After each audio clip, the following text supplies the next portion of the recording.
So here's one good example. I try to tell if some of these people are scammers or not.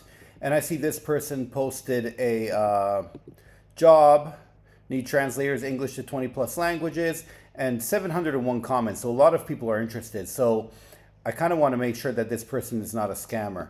So what I'll do is I'll go here and I'll view their main profile. And yeah, so I see the just one user picture and one that. This doesn't look good, but I don't know how much they privatized. What I then do is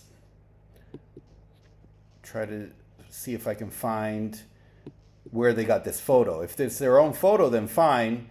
But if they stole it from somewhere, then I know that they're a fake. And in fact, here I see they stole it from somewhere. I guess Hana Gisugi or something, which was not their name in the group.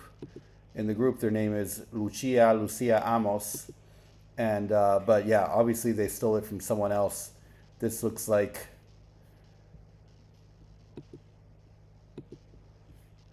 the person. I'm trying to see if I can find the exact same photo. Yeah, there we go.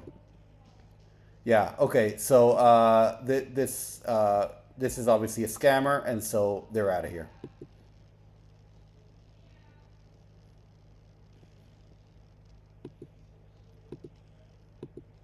What we do is we go back here.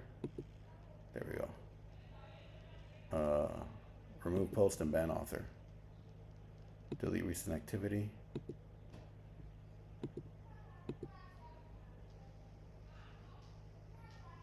I actually don't really know what I'm doing, so I'm going to leave that blank for now because I'm not sure how this works. But anyway, that's pretty much how it goes. I'm still figuring this out, so but I'm trying to weed out and get rid of all the scammers. So we'll see how it goes.